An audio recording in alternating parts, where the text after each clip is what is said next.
coming at you.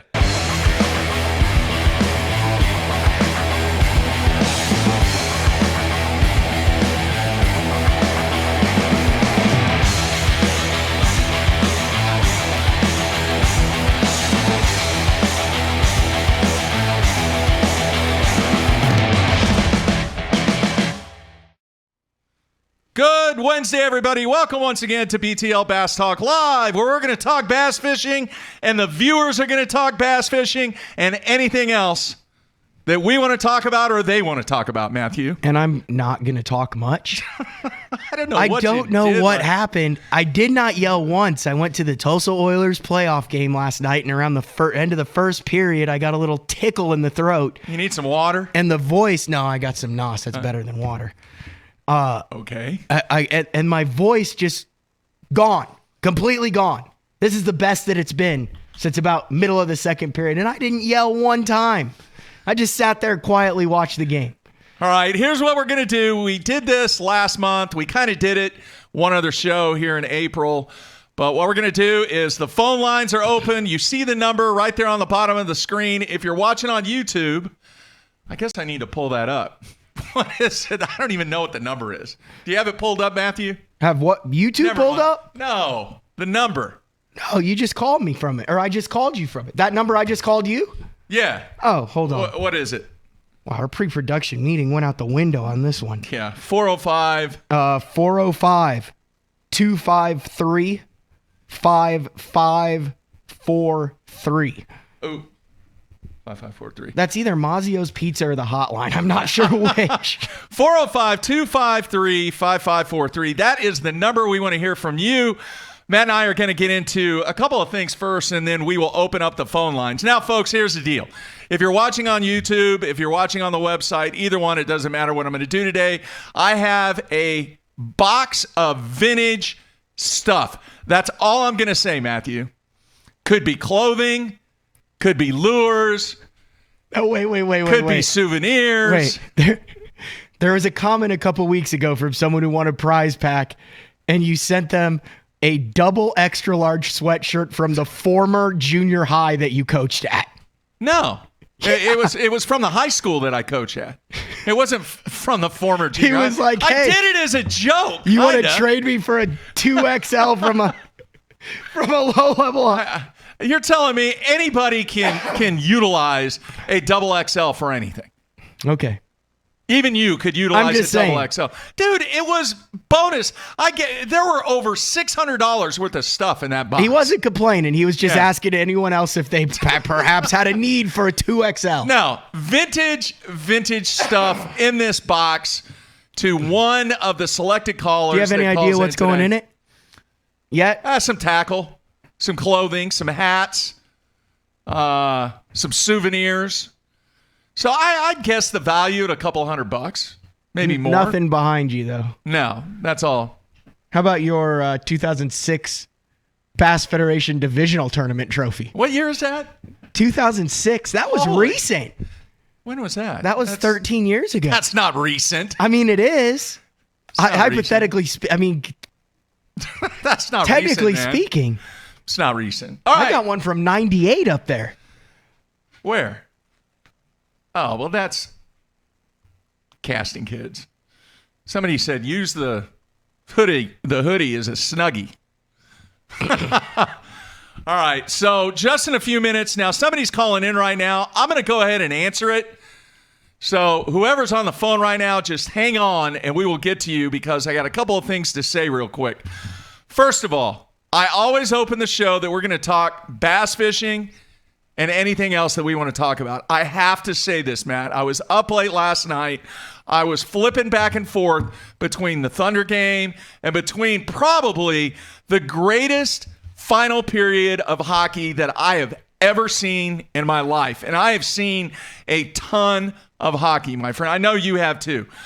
You were at a hockey game last night. I don't know if you saw the highlights of it. The Golden Knights. It was unbelievable. Game 7, round 1, Golden Knights up 3-0, 13 minutes left. They take a bogus 5-minute major for a cross-check. He was bleeding. Was he bleeding? Cody Eakin, who did it, actually fished with Chris Zaldane. Really? Yeah. Yeah, been in the boat. Zaldain said he felt bad for him. Yeah, a very, very controversial call. And then what pursued the next 5 minutes? They had a 5-minute power play. They went on to score 4 goals in 5 minutes. They got They got hosed. That's what Jake said. I agree. Yeah. Took the lead and then scored in overtime. But Vegas came back and tied it up with like 30-something seconds left. There is nothing like, I don't care, folks, if you're not a hockey fan, if you've never watched NHL playoff hockey before, have no clue what the game is about, you need to watch it. There's nothing like it, Matthew. I went and watched minor league playoff hockey last night. It was unbelievable. And I see that Errol is posting the What do you think you can 1980 do? You can do 2 lower deck center ice tickets to the Tulsa Oilers, elimination, game 6. Yeah. This is AA hockey. Is it AA or AAA hockey? AA. It goes NHL, AHL, ECHL. Okay. There are probably about 10 guys that were playing that got drafted. Okay. Game 6. So 2 low level center ice seats. $50. No. 2 seats, food, beer, parking, the whole thing. $50. Oh no, I did it all for $75. Okay. That's reasonable. That was 2 beers, a drink. That's good entertainment. Ribeye sandwich. Good entertainment. But last night, anyway, was just, it was unbelievable. And then the shot that Damian Lillard hit to win the game against the Thunder, 37 feet, Matthew, and you probably don't have a clue what that means, but it was unbelievable. To beat the Thunder? Yeah. Paul George. Eliminate them? Or? Yeah, they're done. Paul George, outstanding game, but missed a couple of free throws. And then, of course, who do you think went down to take the last shot for the Thunder this season? Russ. And he threw up some garbage trying to draw the foul. What was the series at? 3-1. Oh. Yeah, so they're done. Done. Well, at least Paul George gets spawning in Oklahoma now. He is a bass fisherman. He doesn't have to worry about round 2. He could go pluck him off the So bench. I listened to the press conference afterwards and watched the press conference. And Barry Trammell asked a number of questions. Russ did not answer with any detail. It was just not impressed, just a jerk. And I'm not a fan, dude. So here, I thought about this, Not a and all fan. related to fishing. Kevin Durant getting asked about the free agency all the time, walking off. Will we get to the point where we'll see guys that are getting asked about the different tours and leagues and all that and fishing and just be like, dude, I'm not talking about that. I only want to talk about fishing. Fair comparison? I could see that happening. I mean, maybe. It's a little different, but fair comparison? Not a fair comparison, but I can see, what about this? I can see that guys are kind of starting to get sick of the discussion between this whole Bass, MLF, FLW thing that has absolutely nothing to do with what's taking place on the water. In the house. They're probably about up to here with it. Bruins smoked the Leafs. Yeah, 5-1. 2 empty netters. Anyway, playoff hockey cannot get any better if you're in It's tune basically with what like to see. 2 months of the Classic. That's a good description. It's like 2 months of the final day of the Classic. Yeah, good point.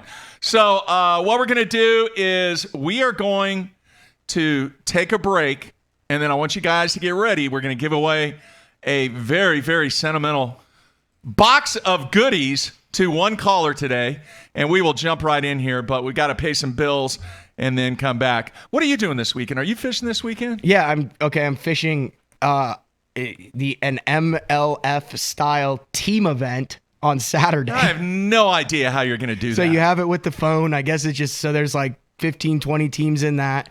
Then I'm going to Sardis on Sunday to practice for the Bass Nation next week. But tomorrow, it's one-on-one live. we are getting ready. It is not one-on-one live. It is the Lake Challenge. It is the one-on-one live Lake Challenge on Grand Lake for anglers. What time does that start? 9 a.m. Central Four Time. guys from 4 different states. I'll be in the back of the boat with the live stream. Jeffries will be in studio. The guys will have an hour each to see who can catch 10, 12, 8. We haven't decided on what the number is yet. Pounds of bass in an hour from Grand Lake. And if they do, and they're using Strike King products, correct, Mark?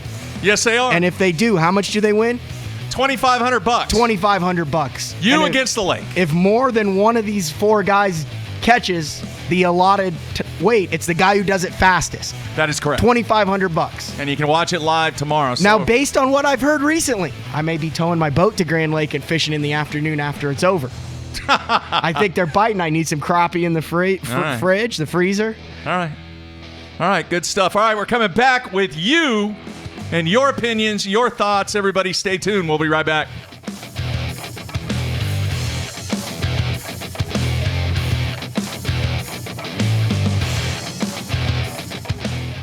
Sleek new design with easy control file. The clearest images underwater with uncompromising range. Live mapping from the touchscreen. View notifications, video, even Google Maps on screen. And for the first time ever, real-time view of fish movements with live sight sonar. HDS Live. New from Lowrance. I got my power pole down, stuck in the mud in the bottom of the lake, sitting so still in the wind and the waves, could even be a hurricane. I got my power pole down.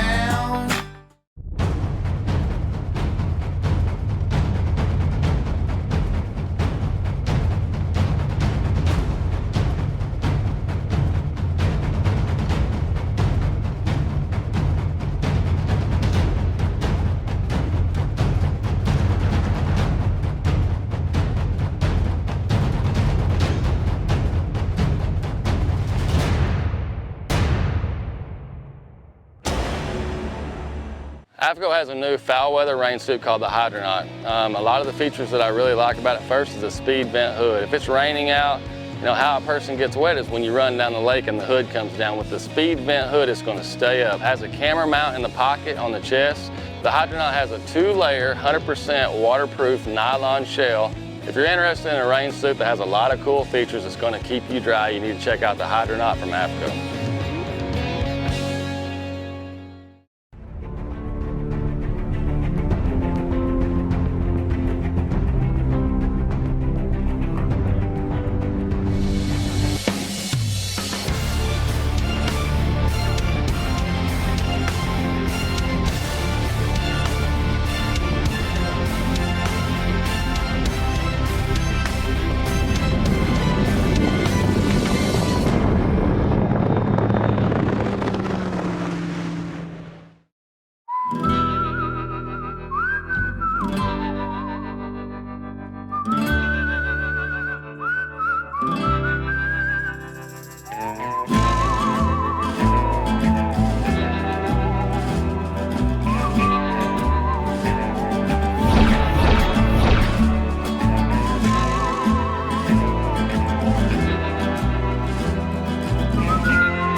Aaron Martins here. I'm going to be telling you about a new product by Sunline. It's Siglon PE x8. I've been using it almost extensively all year for my frogging, flipping, drop shotting, shaky heading, worming, jerk baiting. It's by far my favorite Sunline braid. I honestly, I don't say this unless I think it's true, but honestly it's the best braid in the market out of any of the braids. Definitely check it out. It's a price point line, $14.95 for 165 yards, and that could last you a whole year, just one spool with using leader material. It's Siglon PE x8. It's my favorite braid, and I think if you use it, it'll be your favorite braid too. Pros depend on hydraulic jack plates to get the best out of their boats. Do what they do. Demand Atlas performance. Atlas gets you from the bottom to the top in less than 8 seconds, even with the big 4-strokes. And when you gotta turn right around and get that heavy load back up in rough water, Atlas's innovative design and American-made components will get you there with confidence. I'm at Depot. Just look for yourself. There's an Atlas jack plate on just about every professional's boat. The Atlas hydraulic jack plate. You can depend on it.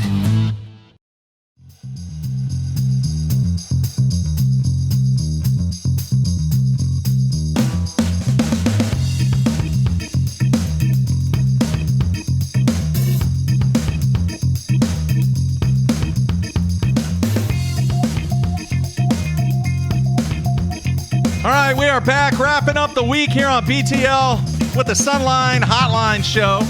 Real quick, I saw Matt from the outdoor scoreboard. Hockey equals soccer on ice. Not even close. When you're screening the calls there, he lost his call-in privileges. If there's a 615 area code, next. Lost the call-in privileges for the show with that comment. That's not true. That's not true, hard Matt. time. You can call.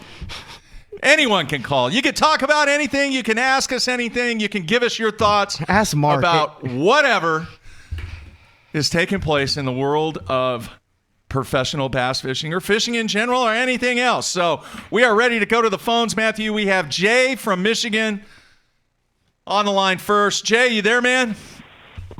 Yes, sir. Still here. How are you, man? You are on the air. We are live. What's on your mind? First off, listen to you guys every morning. Great show. Keep up the good work. But my thought was with what's going on the past couple days with the MLF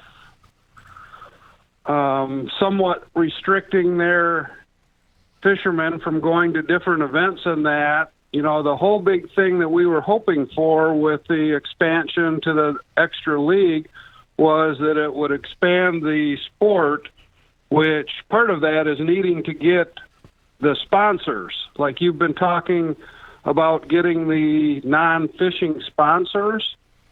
Well, if at some point, even if it isn't right away, if any of the three limit their fishermen from going and working for the sponsors, don't you think that's going to make it harder for them to get the big-name fishing sponsors? Absolutely.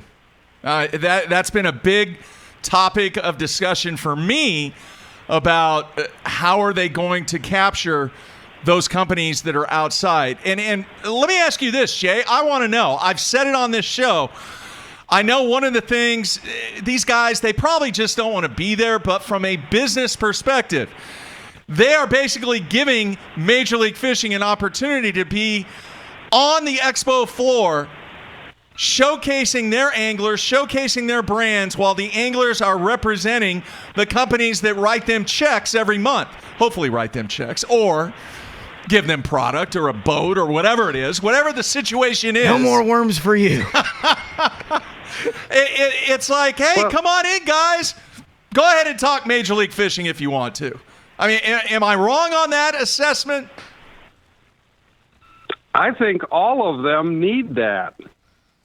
If I was one of the big tackle companies and all of a sudden the person who I am giving any amount of money to is restricted from trying to promote my product every day of the year, I'm going to think twice about how much money he's getting. Matt? Fair point. Does that make any sense? Fair point. I mean, sense? you have a product that you are paying someone to.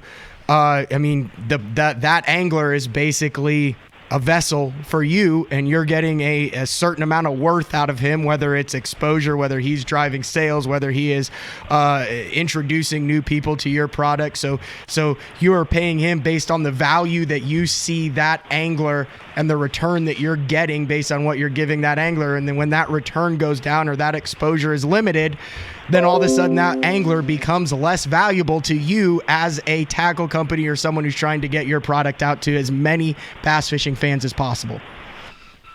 Yeah, and the example that I had or was thinking of that is on any of the tournaments where all of a sudden the winning lure is an unknown lure because it's from a different company than that they represent. You're basically doing kind of the same thing to them. If all of a sudden, a Strike King sponsored person says that they want the tournament on somebody else's lure, that's not in the best interest of their sponsors. So now you're kind of doing the same thing by saying, well, we're not going to let you go to this, and where would it stop? If the guy wants to go and do a seminar at somebody's boat show or spring fishing show, are you going to say, well, no, because they're kind of related to somebody we don't want you to talk to or talk at?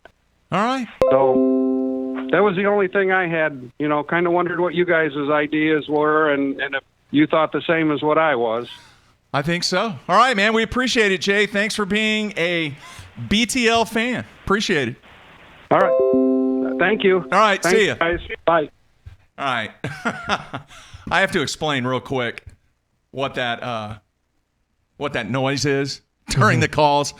The software that we're using obviously is Skype, and I don't know when they did it or when they decided to change and throw this new version of the software out there. It automatically updated, and the controls, the settings are totally different. I came in this morning, and I opened the door, and the first thing I hear is, "Oh crap!"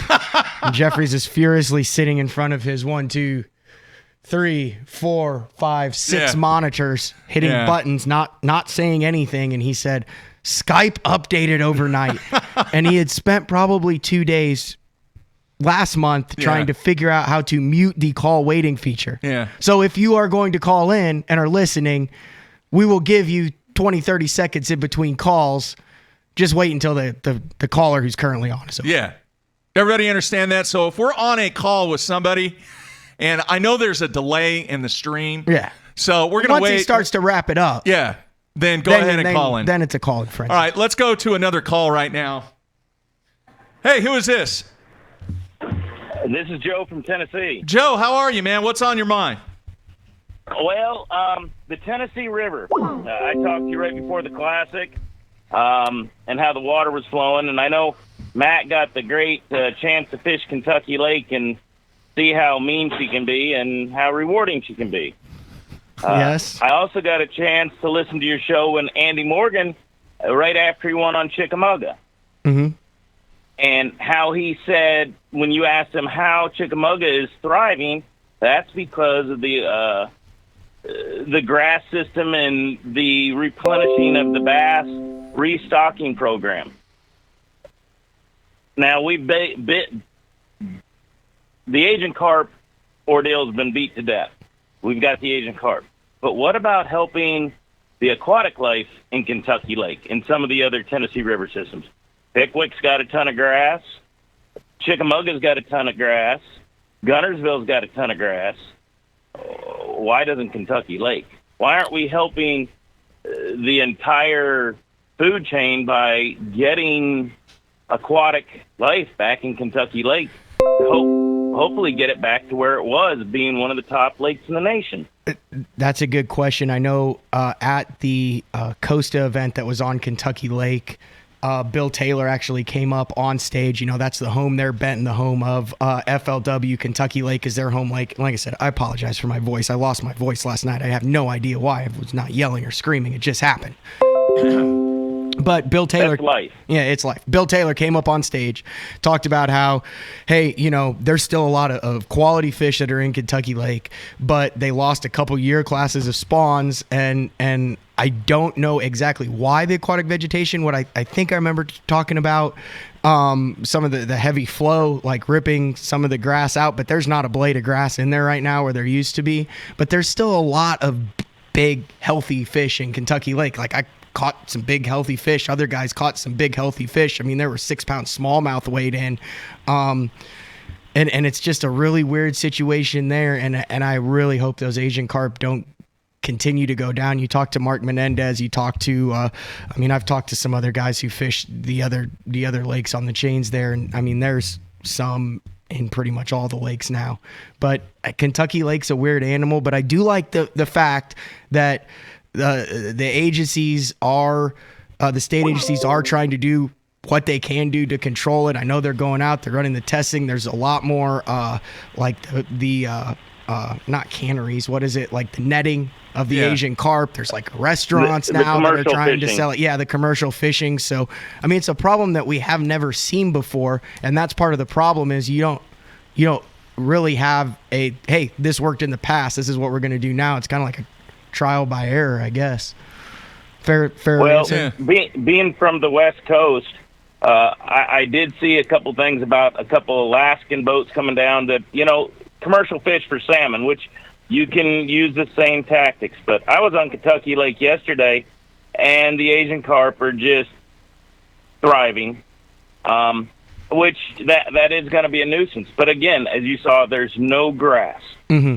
And, Pickwick's, the lake south of us, it's got tons of grass. Why isn't the TWRA or, an agency, and I might not be educated enough on that, able to bring some up there and transplant it up there, help the fish out, help get the resource out? Didn't they see that the Classic brought in over $30 million, and how many businesses are losing money because of the negativity going out because of the Asian carp? But it's just the poor fishing across the border, whether it's crappie tournament, bass tournament, so on and so forth. And I don't know.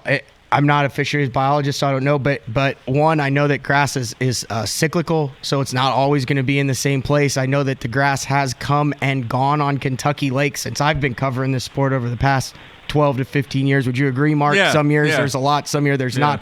I don't know how Kentucky Lake is used on the TVA chain as far as how much flow they put in that, how high they let that lake get as opposed to the other lakes. So there may be more stability in other lakes along that TVA chain. And then I also don't know if there is already a concerted effort to replant some of that grass, get some of that vegetation back in. I didn't see any cages in the back of coves with it, but that doesn't mean that, I didn't go in every cove or thing. So we'll try and get Menendez on here in a few weeks, maybe sometime in May or June, and see if he can give us an update and kind of poise that whole grass situation with him. Fair enough. All right. Our BFL that we had a couple of weeks ago, one limit was weighed in. The TBF last weekend on a 2-day, it took 19 pounds or something like that. The Jetta tournament was, needless to say, they had 25-mile-an-hour winds out of the north, but still extremely low weights. I feel we can help our lake better by helping the situation. We can complain about it, but how can we help it to get it to grow, to get it back? And I believe if we could do that, it'd be a start. All right. Thanks for calling, Joe. We appreciate it, man. If any of our Thank viewers you. You guys doing great. Thanks, man. If any of our viewers want to go watch me catch 5 fish and finish 29th on Kentucky Lake in Acosta, that video just dropped on the AFCO YouTube channel. All right, so it's live now? Yeah, I ran 200 miles to catch 14 pounds and of one fish. with a broken jaw. And one with a broken jaw and got paid. That's freaking awesome. All right, let's keep going to the phones here. Hey, you're on. Who is this? This is Austin from ND. How's it going this morning, guys? Austin, what's on your mind, man? See, I thought it was kind of funny, MLS kind of totes how they are heavy on conservation. Well, you see only for bass, it seems. You see every once in a while angler will catch a pickerel or something that they're not after, and they just throw it back over. Just wondering what you guys' thoughts was on that. Why conserve only bass when all fish matter in the whole system, That's a good point. I know that there are situations out there. Obviously, your primary function is with the bass species, both largemouth, smallmouth, Kentuckys, all species. But I think one of the things over the years, and what I think gets lost, Matthew, and everybody else is listening, is how many years that bass has been doing what they've been doing from a conservation standpoint. Mm-hmm. It is an enormous amount of money that they have put into. They put in an enormous amount of time.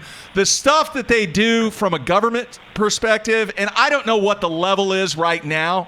Legislative. But I know back in the day, and I know for a number of years, the lobbying, the positioning of making sure that all species, and obviously bass, of course, but the importance of taking care of the resources in all areas was and still is a major factor for what's going on with bass.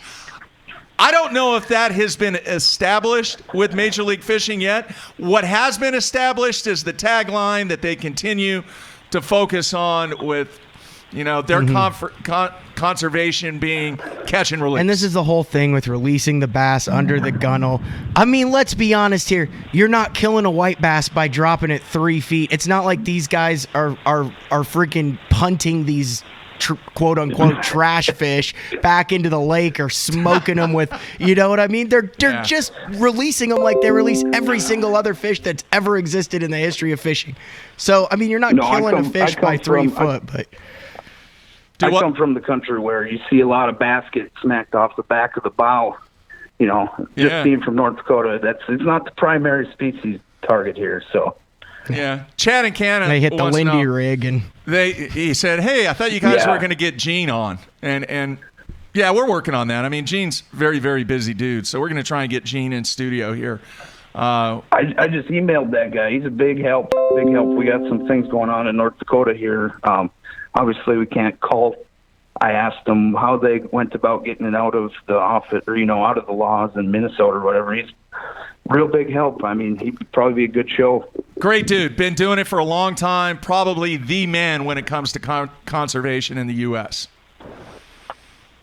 All right, Austin? Absolutely. Well, yeah, you guys have a good rest of your day. All right, man. Thanks for calling. Good luck, Matt. Thank you. I need it. No, he doesn't. All right. Thanks for calling, man. All right. Let's keep going to the phones here. Let's see. Hey, you're on. Who is this?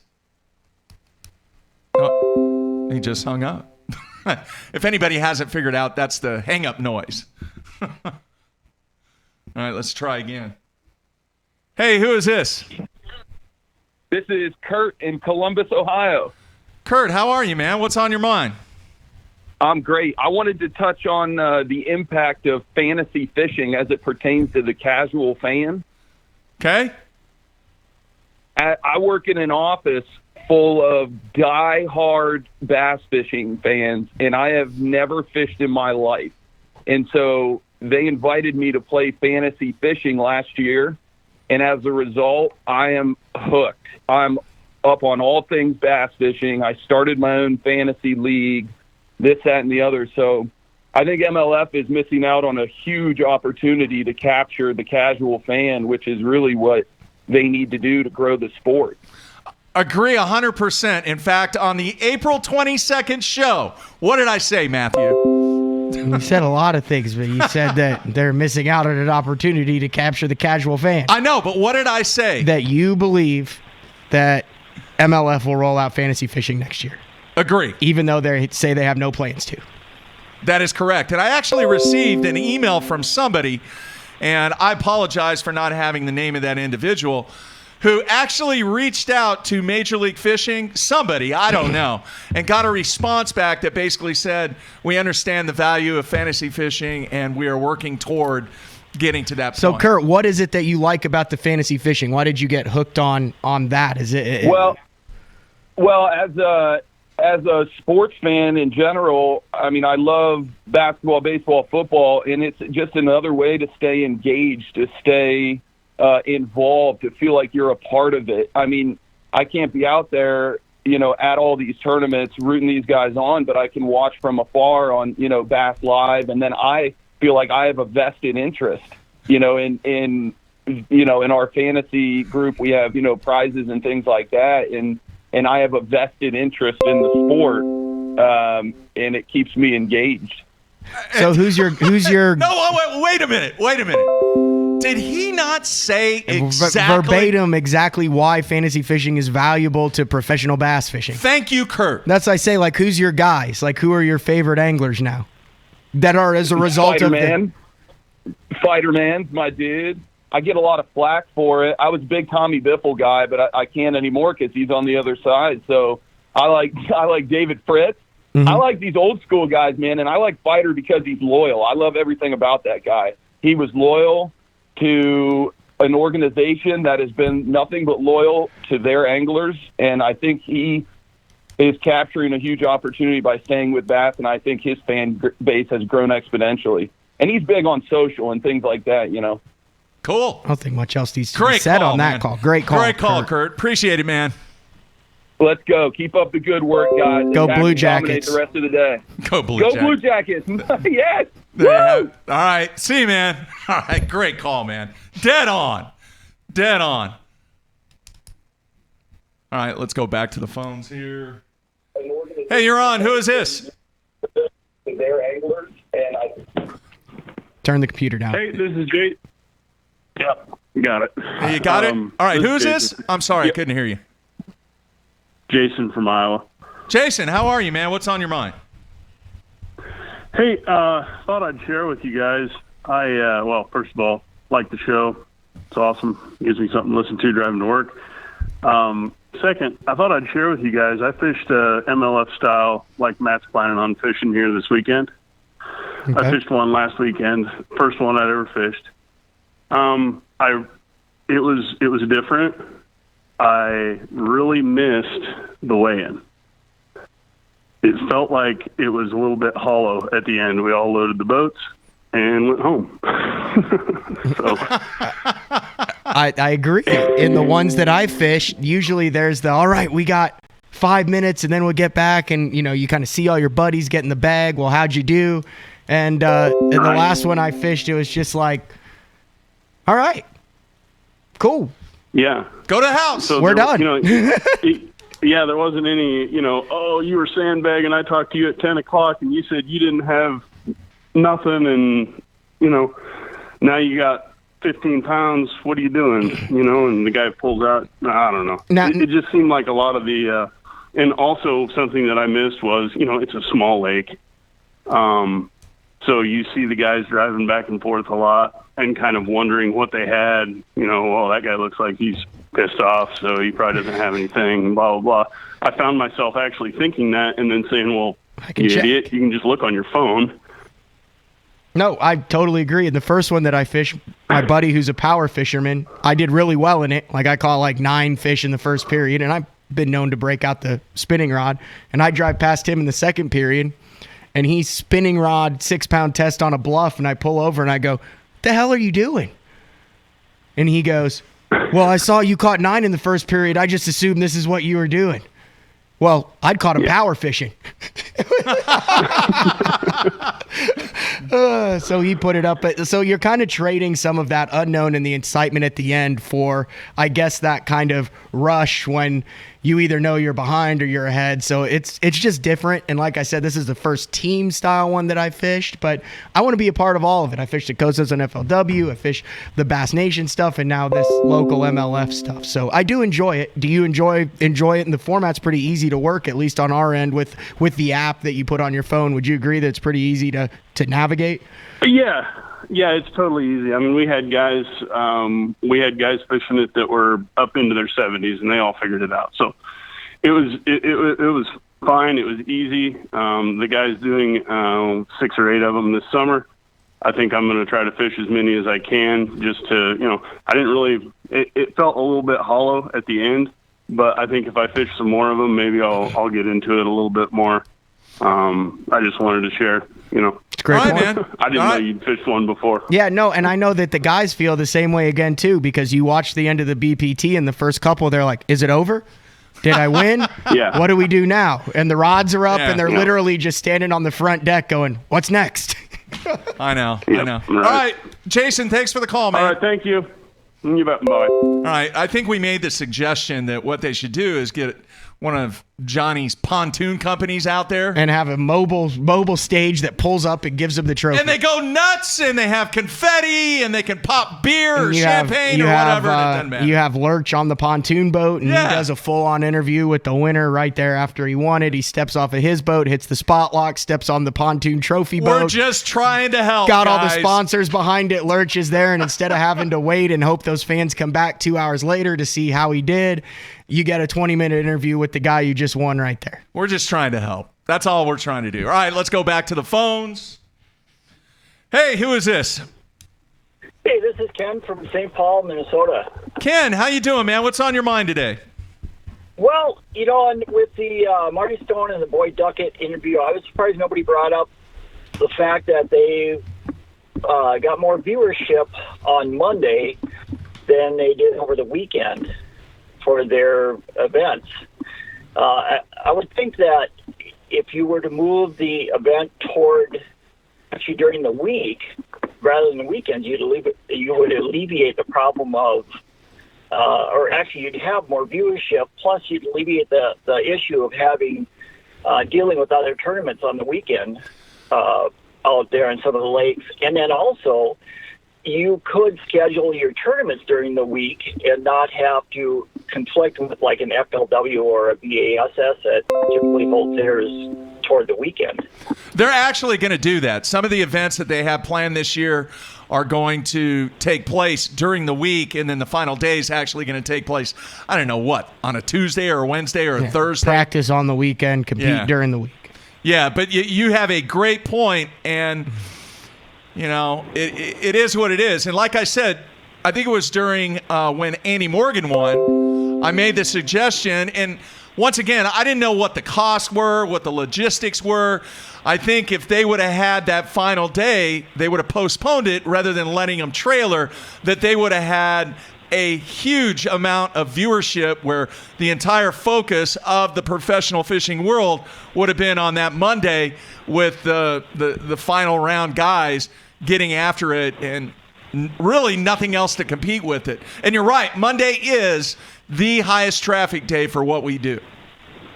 Yeah, correct. And there's a lot of guys who are out fishing too, and they'll miss that. I'm not sure. Discovery Channel, they said they're going to be on Discovery Channel. That will be like a rebroadcast, though, won't it? It won't be live. Correct. Just a highlight show. Yeah. So that's kind of a non-factor there. Yep. All right, man. All right. Thanks. Great show. Love watching it. First-time caller, and keep up the great work, you guys. All right, man. Appreciate it. Thanks for calling. All right. All right. Let's see here.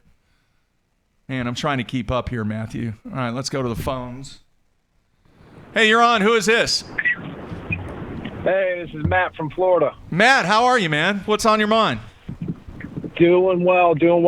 I have to apologize, guys. I haven't really caught most of the show. I just jumped on because I'm just getting up and going. But I don't know what's been talked about. I just heard the guy talk about MLF missing the boat on fantasy fishing.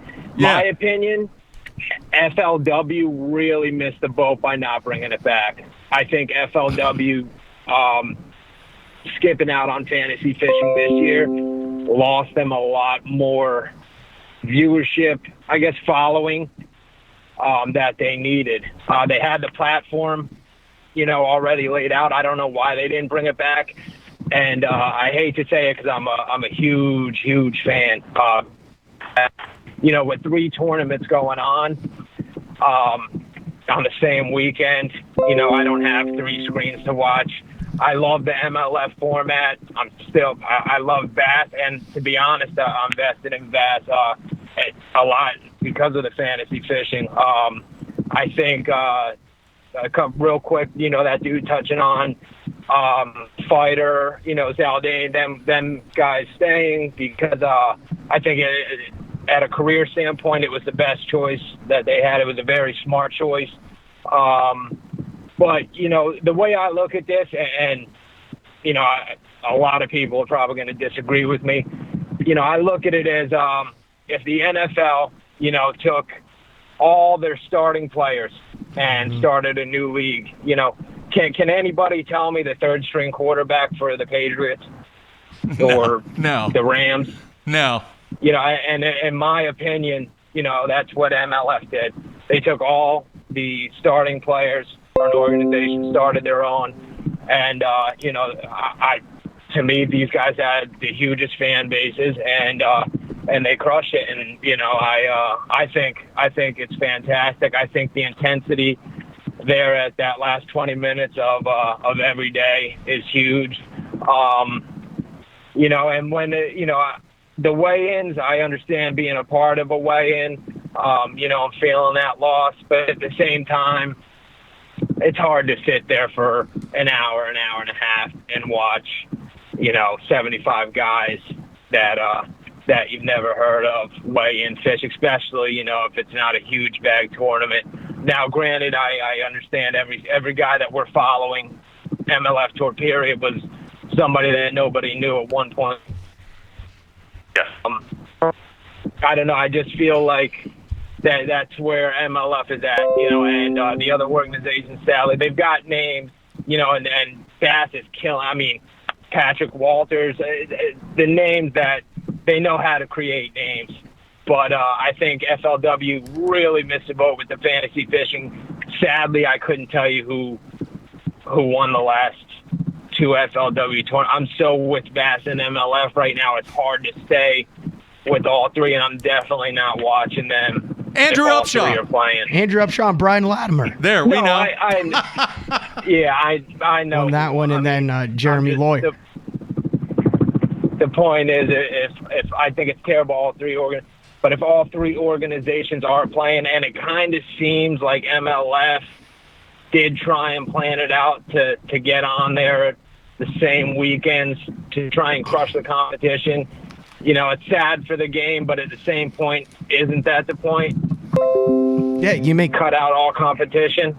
Yeah, you make good points, and I totally agree with you. I'm not sure what the deal was behind the scenes with FLW. That was a surprise to me that they didn't have fantasy fishing. But based on your call, what you're talking about, watching those 75, Bass needs one thing, and there's one word: they need moments. Yeah. They need moments. They had the moment with Rick Klund, but they need moments like the 5-pounder dangling under the dock in the first tournament. They need the moments like the 6-pounder eating Stetson Blaylock where it's Popper, where you see the eyes, but they need those moments with the guys you haven't heard of to where you and your buddies and everybody goes, holy cow, did you see that? Because what is one thing that Kevin and Skeet and Edwin, what do they all have? Moments. They have moments. Yeah. What did Brandon have? Brandon had the moment in the 2011 Classic, sitting there in Chattahoochee with Derek Rebitz and Kevin Van Dam and Scott Rook sitting right there catching a mid-20s bag as a Federation angler. All these guys have moments where they go from a guy you kind of heard of and don't care about to a guy you care about. Seth Feider is ruling the world right now. What did he have? He had a moment where he weighed in 70 pounds of smallmouth in 3 days on Mille Lacs and went from that kid who can catch him up north to the amazing fighter man overnight. Nailed it. That's it. Nailed it. Let me, one more thing. Is that, in my opinion, MLF coming out and trying to say that their anglers cannot participate in any other venues, if I heard that correctly, if that's not a huge power play to try and shut down the other two, the largest event in bass fishing, okay? I mean, let's put it, next year, if no MLF angler is allowed to attend the Classic, is that venue even going to touch the numbers, even scrape the numbers that it touched this year? Is anybody going to attend the Classic? I mean, fighter fans, Zaldane fans, but, and Walters is growing by the day, but, are we going to even scratch the surface next year on the Bassmaster Classic? Oh, yeah. Absolutely. I think we will. You think so? With the field that they're going to have? Oh, absolutely. Yeah, 100%. And part of the reason is because of the venue that they're having it at. Here's the only difference. Yeah. All the sponsors that those guys who won't be there represent, none of the people at the Classic venue will be thinking or talking about them because they won't be there, so it'll be out of sight, out of mind. Yeah, massive crowds. That's my prediction. I think every time that they've had it in Birmingham, it has been massive on the final day, and I think the same thing's going to happen no matter who's there. Fantastic. All right. Hey, thank you guys. All right, Love man. the Thanks, show. Matt. Have a great day. Thanks, man. All right. It all over the place. Let's see here. Michigan, Tennessee, Indiana, Ohio, Iowa, Do we have Minnesota, North Dakota? Florida. Let's keep going. Hey, you're on. Who is this? This is Bruce from Tennessee. Bruce, how are you, man? What's on your mind? Hey, I enjoy your show. I listen to it every day that you're on. Thanks, man. Hey, listen. I just want to say, I'm from the old school. Okay, I use the word old timer very loosely here. Okay, I remember when FLW started. I'm from Bassmasters from way back. Okay. FLW started there was not this vitriol. There was not this vitriolic language from people over FLW starting. When you talk to somebody that has discovered MLF, oh my gosh, Jeffries, it's like a Trump supporter trying to talk to a Hillary Clinton supporter. Okay? I'm serious, dude. All right. You know, MLF, look, guys, chill out. MLF is not going to put Bassmasters out of business. Okay? They're not going to do it. And for these MLFers, and I use that term loosely also, the no-name people that y'all talked about in the Bassmasters, when FLW started, or the newcomers that came to Bassmasters, were Kevin Van Dam. Woo, no name. We don't know this guy. Okay? But look at him now. These young people that are starting right now, they're good fishermen. And just because they're not MLF anglers does not mean that they're not the future of Bassmasters also. You know, I watch social media, and I'm serious. It's amazing the vitriolic language that these people that follow the MLF that have took against Bassmasters or FLW. It's amazing. We're all in this together, guys. There's enough to go around here, okay? Yep. That's all I got to say. Just chill out. I agree. Gracious, man. But we're all in this together. if you want to look at it glass half full, this whole thing has definitely evoked passion on both sides of the fence. Exactly. But it's not so passionate that we can't enjoy whatever we like to watch. If I like to go to a weigh-in, I love the weigh-in fish. Okay? If you like the MLF, that's fine. Catch all of them you want to, watch it on TV, whatever you want to do. Glad for you. But don't talk about the fact that I'm catching 5 fish, weighing them in, and this conservation thing. Look back at Bassmasters. Bassmasters has got in the upper 90 percentile of bass survival rates. Okay? It's not just the MLF that's taking care of these fisheries. It's just got me bumfuzzled how these new people have come up on the MLF and decided that it's just the best thing since sliced bread. We've been doing this a long time. Hey, you know, Bruce, I want to ask you something real quick, and I just thought of this. You bring up a great point, and it's I want to get your opinion on this. I've never heard anybody from the NFL badmouth or talk bad or go on a social media rant or whatever about the other 2 leagues, one which is already gone, and then Vince McMahon's XFL that's starting next year. You don't hear a peep out of what the NFL is saying about the XFL. Very, very little. Well, you just talked about social media and all this discussion that's going on with this separation, and I get it. You're not having NFL players leave the NFL to go play in the XFL.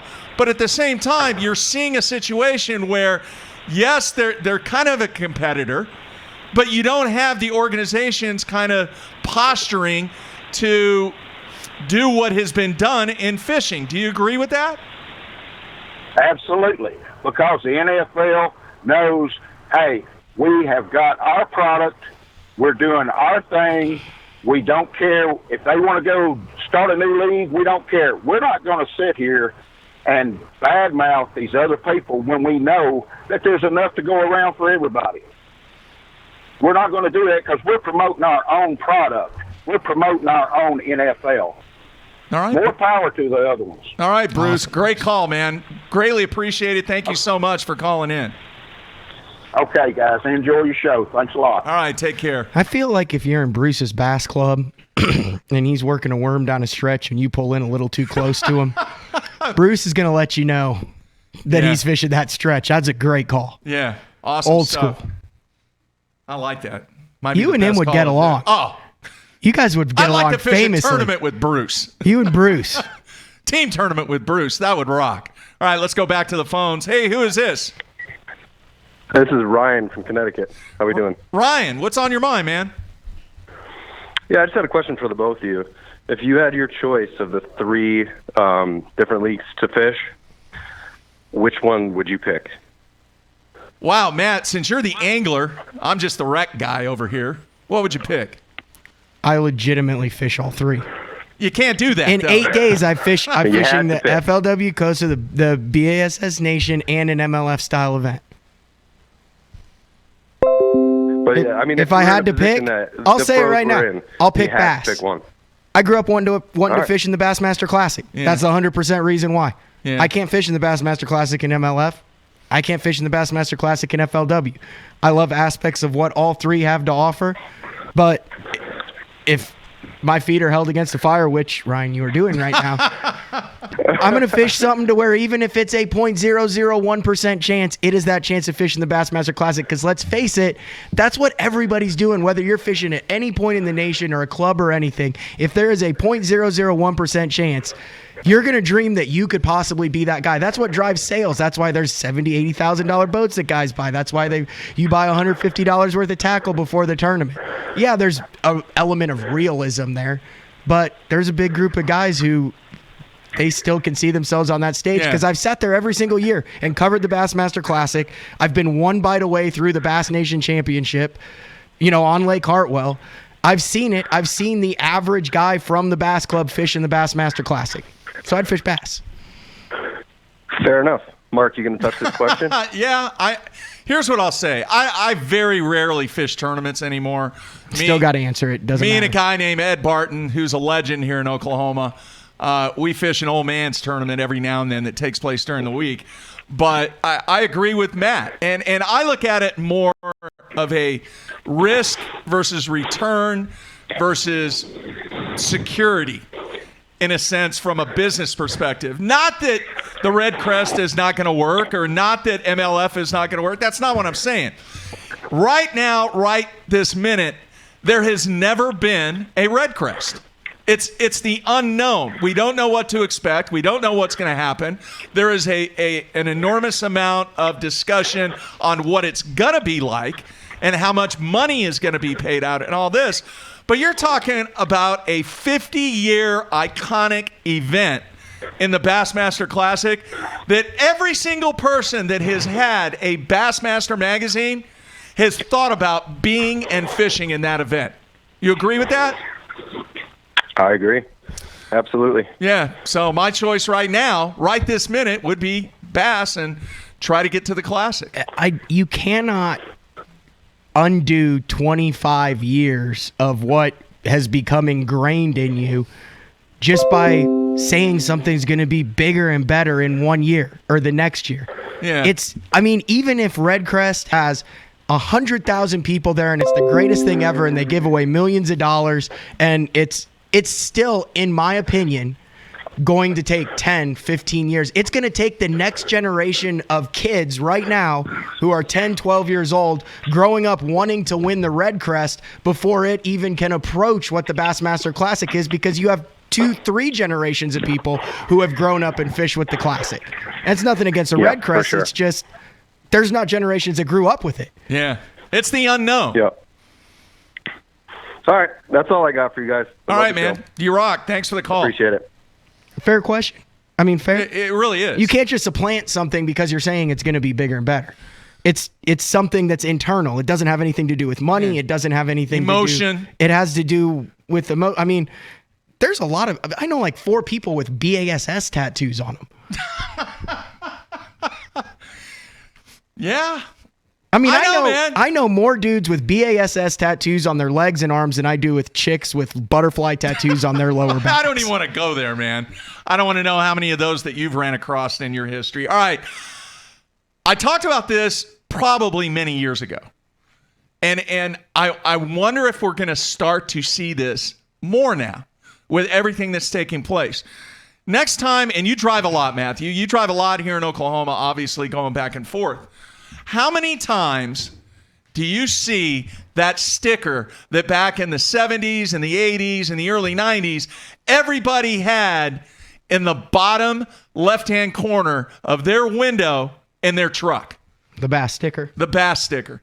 An enormous amount of people had that. Are we going to see that even more now? When you join, I don't even know this. I'm a member, but I don't realize this. When you join Bass, and this is something that maybe some of our media contacts at Bass can answer us. When you become a member, do you get that Bass sticker? Do you know that, Matthew? I don't know. I picked a bunch up at the last the Bass Nation Regional, but yeah, you still get a sticker, I think. Do you? Yeah. I mean, I see MLF stickers around Oklahoma, but you're also dealing with their headquarters being in Tulsa. On their truck? Yeah. I mean, I'll be driving because I drive back and forth on the highway there. Do you see Bass stickers? Yeah. Do you see FLW stickers?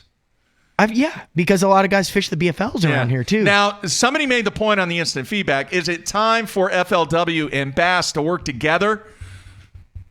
I don't know. That's a good question. We've never really talked about that. I don't know. That'd be a power play. It would be a power play. All right, let's go to the phones. Hey, who is this? Matt from Newcastle. From Oklahoma? Yep. Our first Oklahoma caller. What's on your mind, Matt? Hey, a while back ago, a couple years ago maybe, you did a show about money and when's enough. Okay. They talk about growing the sport, Major League Fishing. What are your guys' thoughts about the economy being able to join the sport with bass boats, electronics, etc.? That's a great point, and I actually, man, I don't even know if I told you this, but there was somebody that called me for a story about some economic topics that are taking place in the bass fishing world. And he's right. He's dead on. The cost, $10 crankbaits, $70,000 boats, $120 rods, $120 reels. It becomes more and more difficult for somebody that wants to get into this game. I have no idea what just happened there. Did I lose him? You still there, man? He's gone. He's gone. Wow, that was... It's okay. He got his question in. I don't know why that started doing that. Hang on. Now that's going to get really irritating. Yeah, right? well, it is. Hey, we are an hour in, and that was our 10th caller. Matt was our 10th caller. So I think that's a great time to... Jeez. All right, here. I got to take one more call. I apologize, Matt. Anyway, what he was saying is, yes, it becomes more and more difficult in this day and age. But having said that, Matthew, there are a number of ways that you can gradually work into this game without having to buy a $70,000 bass boat. And kayak is becoming a very reasonable option with the ability to compete. I'm looking in the camera right now. I get ripped all the time for not talking about kayaks. It's not that I don't want to. I just don't know. I haven't gotten into it. I haven't really talked to anybody about it. It is massively growing. I know that. But I need to get into that game. I don't know a whole lot about it. I need to get into that game. Because I know there's some stuff in Oklahoma. That would be fun. The only reason that I don't still belly boat fish is because there's poisonous snakes in Oklahoma, and I'm not doing that. I had one swim by me, and I sold my belly boat for $150. But a kayak, I could deal with the kayak. Yeah. So sorry about that, Matt. It's just, once again, we had software issues this morning. All right, let's go to the phone. Who is this? Hey, this is Joseph from Kentucky. Joseph, how are you, man? What's on your mind? Rocking. I'm just really curious your thoughts on this, and I'll ask this. Not really a discussion, but I'll ask and just I'll hang up and listen. I'm curious with MLF and Bass Pro Tour really going down the road of no weigh-ins, weigh-in release, that sort of thing. Is it a little hypocritical that some of them are still fishing, like Bass Opens and stuff? And you may not be able to answer that. You may not want to answer that, or it may have been answered previously. So if that's the case, I apologize. But I'm just kind of curious your thoughts on that. Matt? That has crossed my mind. I've thought about that. If putting a fish in a live well is so horrible for it and it just completely ruins it for everybody, then why would you continue to still do that if that's what you're going to preach one weekend and then go fish for 5 the next weekend? On the other hand, I mean, you're an independent contractor. You're there to make a living. You understand that the 5 bass limit, 98+% live release rate. You compete in the MLF format. I don't see that as hypocritical at all. Like I said, you're trying to make a living. You're an independent contractor. This sport has been built around being able to fish what you can fish when you can fish it. Now, whether you're allowed to fish the opens if you fish the Elite Series and all that, that's a completely different. But as far as jumping between lateral organizations, I think that's good. I think that's more exposure. That's great. I don't see it hypocritical as fishing fishing an MLF format and then jumping over and fishing a keep your best 5 and culling. It's just something we're not used to yet. I mean, it takes a long time to get used to something new, but I see exactly what you're saying, and I've actually thought about that point too. Yeah, and I'll be honest, I could care less. I hope they're all successful, to be honest with you. No, I mean, I've seen the MLF guys one post on Instagram talk about how much they love the catch-weigh release during the spawn, and then the next post, it's the day after the MLF event, and they got 3 guys strung out, both meat, fist, and 5-pounders, going absolutely smashed them the day after Redcrest. Well, where did those 8 fish come from? They were damn live well. If you took them, you were afraid to take them off the bed at the MLF and talk about it, then why'd you just box 8 of them the following day if it's so bad for them? Yeah, that's just something I was curious y'all's thoughts about. I run around the different message boards and see a lot of the trolls. No, and stuff I hear you. The constant. It's a valid point. It was just just an interesting. Like I said, I could care less. It's just an interesting topic. But appreciate y'all's time. All right, thanks, man. All right, one more phone call, Matthew. One more. We'll end it at an even dozen. Hey, you're on. Who is this? Yes, this is Joshua Gray in Florence, Alabama. Oh, what was your first name? Jeff? Josh. Okay, gotcha. Yeah, turn the volume down on your computer. Oh, sorry, I'm not on the computer. I am in a paint shop right now, actually. Okay. We got you. We got you. Is that better? Yep. What's up, dude? But, I was wanting your opinion on a format, because I love the MLF format, and I also love the Bassmaster format. And I came up with a format that combines the two together, and I just wanted your opinion on it. This is right up Jeffrey's alley. What? Hit him with it. Putting them both together? Yeah, it would be, you would, on the boat, you would catch the fish and you would weigh them, but they would take your 5 biggest fish. But there would be no score tracker. They'd just tell you what position they would be in.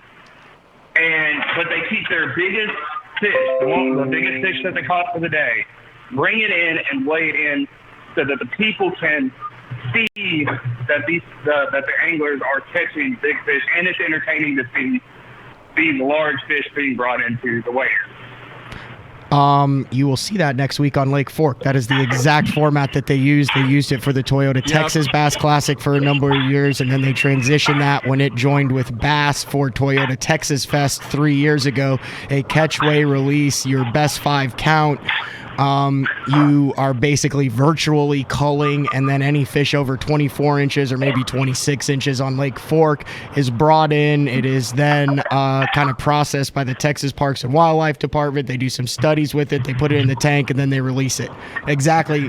That format is identical to what they're going to do next week at Lake Fork. That is correct. Yeah, see, but I think if we did that on a every tournament format, I think it would bring together both sides of conservation and the entertainment for the fans. If we would do that in a, every tournament package.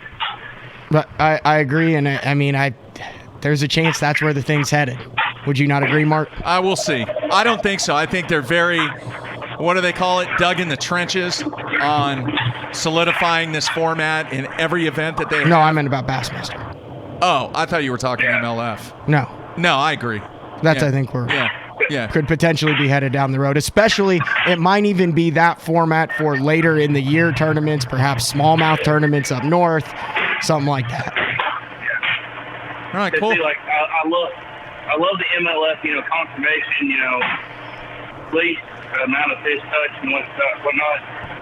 But I also like the fact that, it takes skill to catch those big, big lunkers, those big fish that get you that 25, 30-pound bags and stuff like that. And but I feel like MLF has fallen short on the fan base of, people coming and seeing the anglers and stuff like that, which is also technically a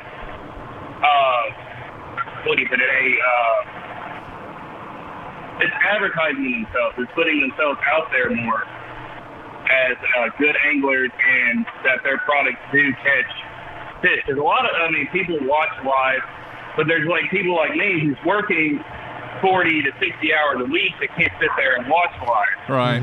I just so happen to be lucky enough that I have Wi-Fi in this paint shop and I can sit there and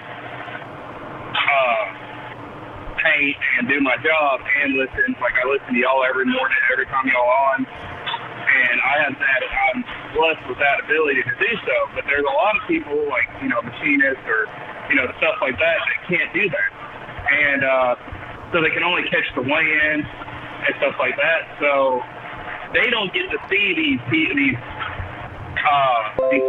catch these fish, so they can't really the fishermen can't promote it to the weekend anglers as much as they need to. All right, man, we appreciate the call. All right, thank you. All right, take care, man. Have a good. Bye.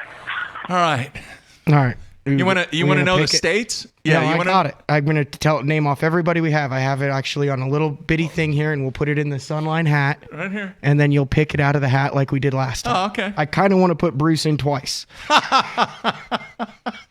All right, we got Jay from Michigan, Joe from Tennessee, Austin from North Dakota, Kurt from Columbus, Ohio, Jason from Iowa, Ken from Minnesota, Matt from Florida, Bruce from Tennessee, Ryan from Connecticut, Matt from Oklahoma, Joe from Kentucky, and Josh from Alabama.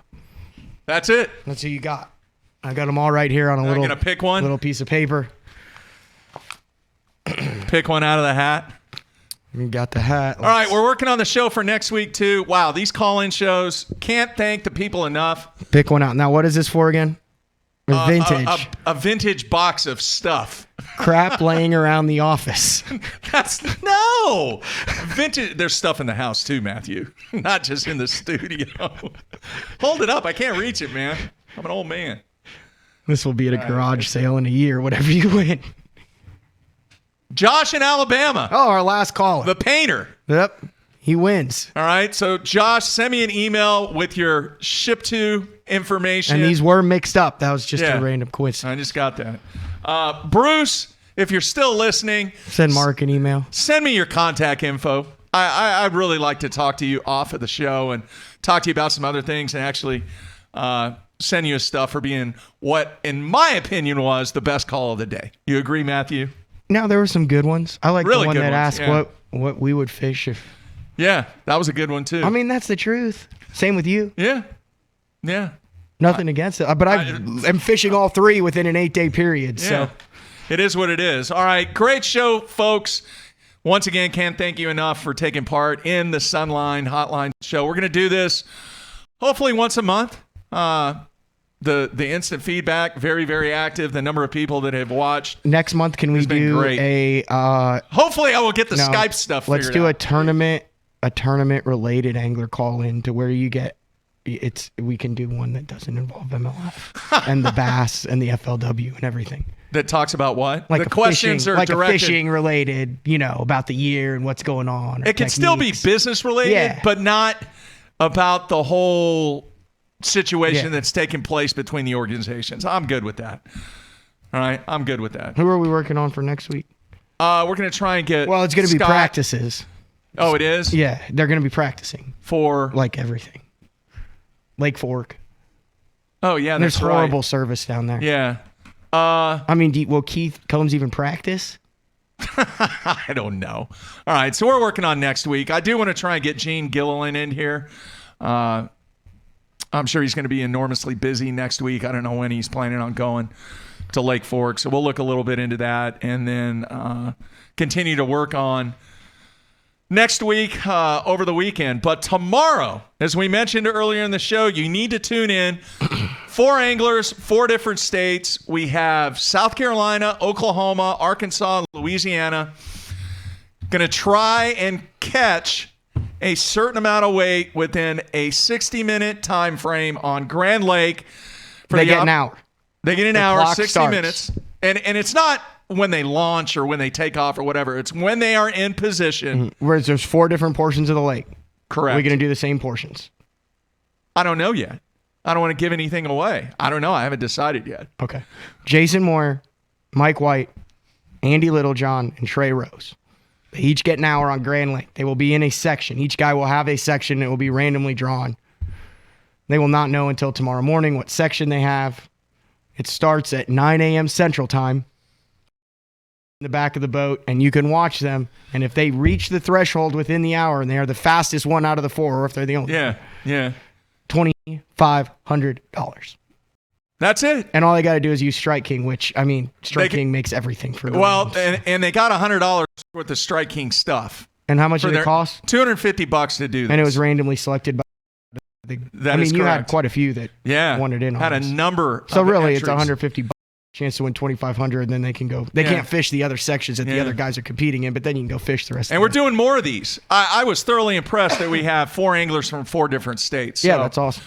Great stuff. So we're going to start this, crank it up at 9 a.m. Central Time, and we will go in hour segments, but we'll just stay live for the obviously all of the 60 minutes that the guys are trying to pass the threshold. A couple other things real quick. Please make sure if you're listening to us on iTunes, make sure you go in, rate us, give us a review. Those are valuable to us in the continuation. And then the other thing is, if you are watching us on YouTube and you have not subscribed to us, please make sure you subscribe to us. Make an account.